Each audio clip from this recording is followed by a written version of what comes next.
Before we start talking about permafrost, I want to touch on two concepts that are going to be coming up again and again in this series of videos. And that's the idea of carbon sources and carbon sinks.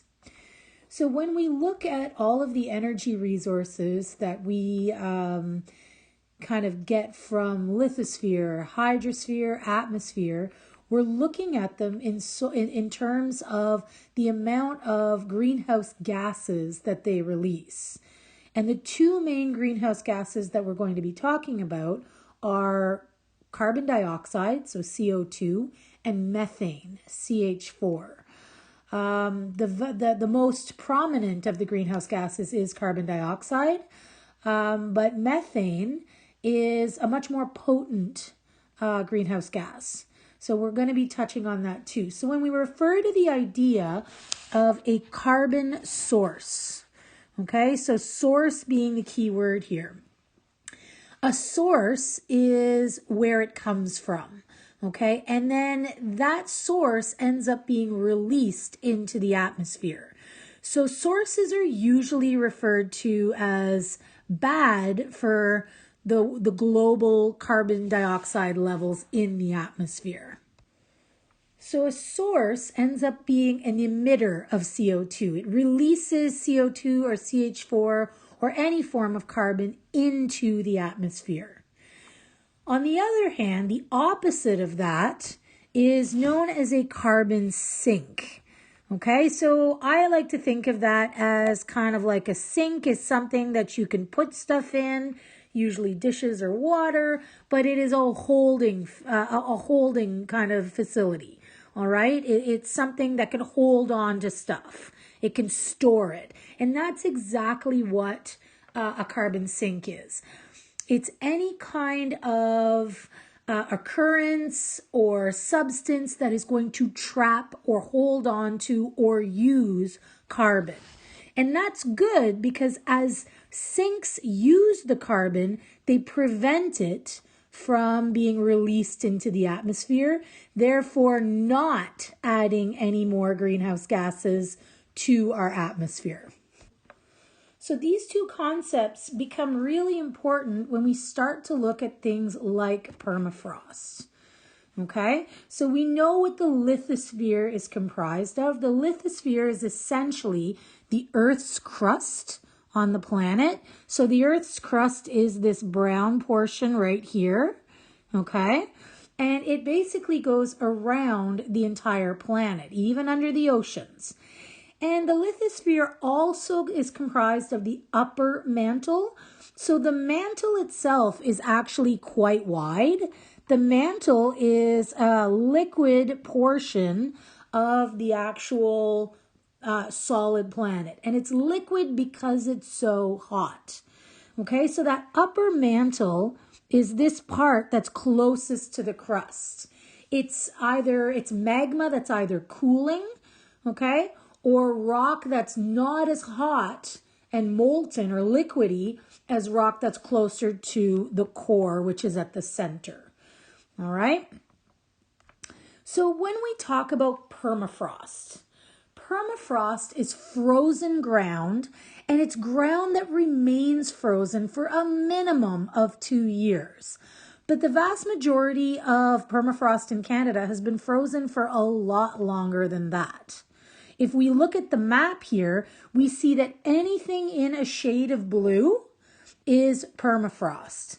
And any of these purple bits, okay, which we see at both extremities of the country, those are cold areas. They're permafrost areas, but they're permafrost areas that are basically because of the actual rise in a mountain. So the higher up you go off land, okay, so the more elevation you have, the colder it gets. So land that's at the top of these mountains ends up being continuously frozen. Okay? Now, this has to do with altitude right here. So this is what I'm talking about when I say high up areas, so mountainous areas in purple. Now, all the areas in blue, they are, if you notice, they're more or less at the north of the country. So if we look at a compass here, north is this way and south is this way. The vast majority of people live in the southern parts. Okay, there's a few that live kind of up here, but the vast majority of the people in our country do live in the southern parts where there's no permafrost. There are a lot of settlements, however, in the north. All right, and these people have actually learned to adapt to living on permafrost. So what that means is when we have planet Earth, okay, so here is Earth. Here is Earth's equator. The higher the latitude, so the further away you get from the equator, so this is your South Pole and this is your North Pole, the colder it's going to get. All right, so areas in northern climes for Canada, northern climates, tend to be affected by permafrost, which means that below about 50 centimeters or so of the ground, it is rock hard frozen, okay? Because any of the water that is trapped in that soil is frozen as ice, and that makes it basically act like concrete, all right? So when we're talking about this active layer, if we've got a soil sample here, this bit here is completely frozen. And this bit right here, this top bit, is what's going to thaw and freeze every year. But it's such a small amount that because this lower part stays frozen, the ground is still considered to be under permafrost. All right? So permafrost is this super important carbon sink because frozen ground, all right, is not decomposing. Any of the microbes that are in that soil are frozen.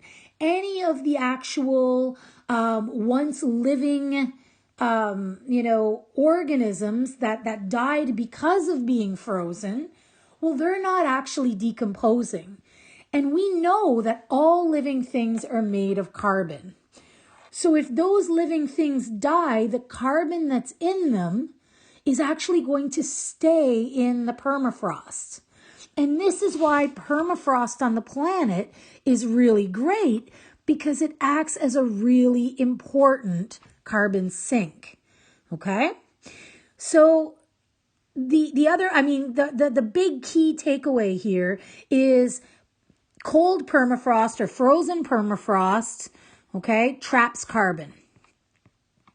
And it traps carbon, which means it stops it from going into that atmospheric layer of carbon in the air. And that's going to help prevent global warming. The other aspect of permafrost is that when we look at northern structures, we see that the vast majority of them are built on what's known as stilts. And the way this works, so if you've got that little diagram like I made on the previous slide, and here's your active layer, okay, and it's all uneven, well, what happens is homes or structures are actually built using stilts, and these stilts go down and they basically rest on the permafrost, and then the structure is built on top. All right, and so even if this land here melts and thaws and melts and thaws, and then freezes in the winter, the actual stilts are resting on this really hard frozen surface, so the house itself is not shifting. Okay, so this is really, really important because we're going to see that as permafrost is starting to melt because of global warming and climate change, we're going to see that these two actual factors, the fact that it acts as a sink and the fact that it stabilizes the ground to allow for construction, both of these are coming into peril. So the effects of climate change on permafrost are pretty devastating, okay?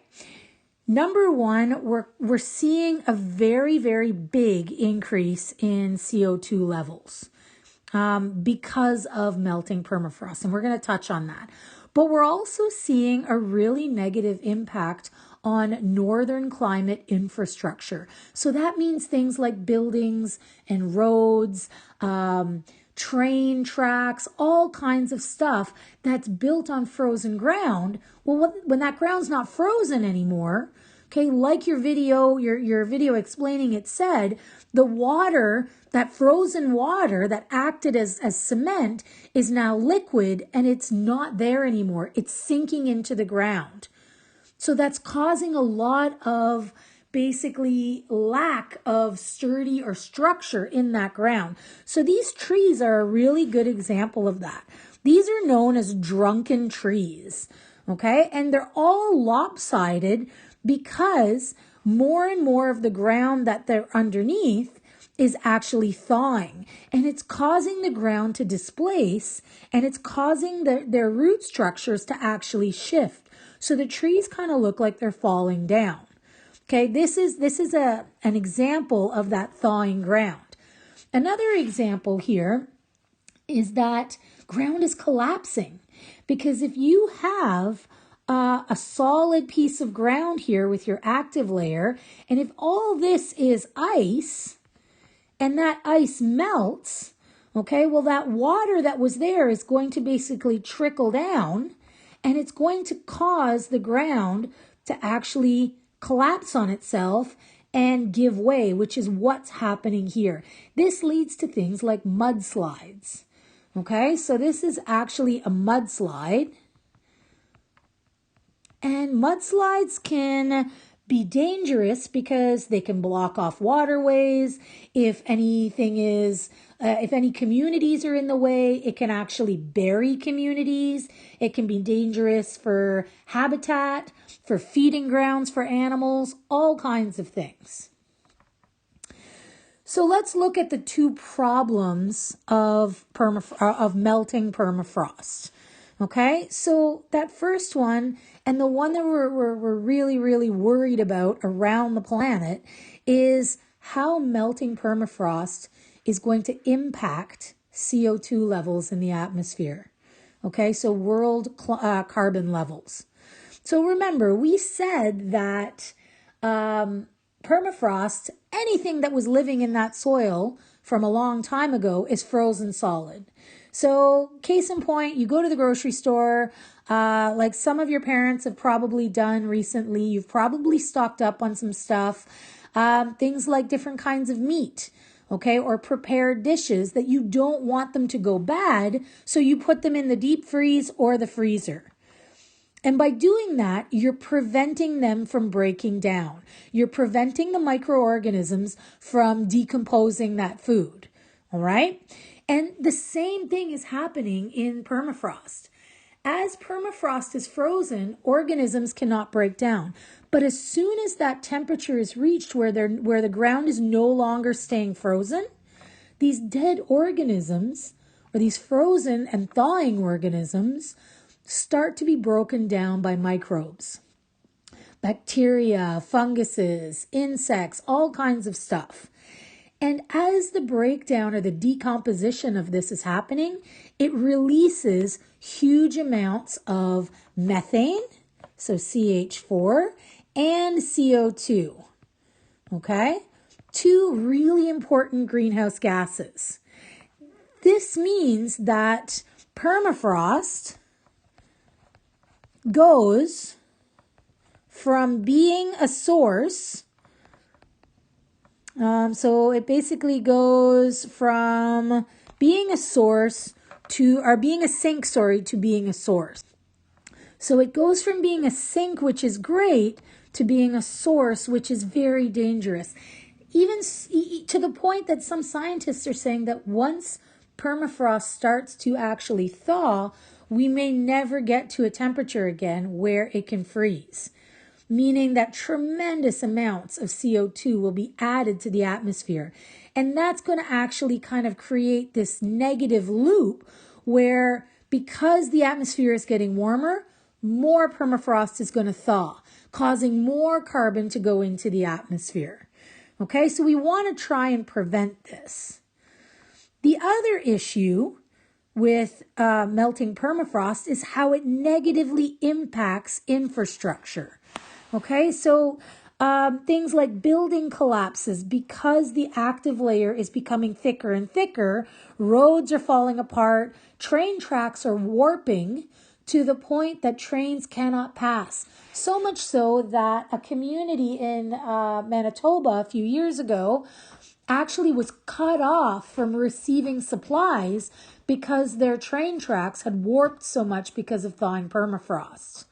Okay, so this can be really dangerous for people and organisms that use the frozen ground for living and for transportation, but it can also cause things like landslides and sinkholes, which can also be very dangerous. So when we talk about permafrost, okay, we need to know the good things about permafrost in terms of infrastructure and CO2 levels, but we also need to know what happens to CO2 levels and infrastructure when permafrost starts to melt.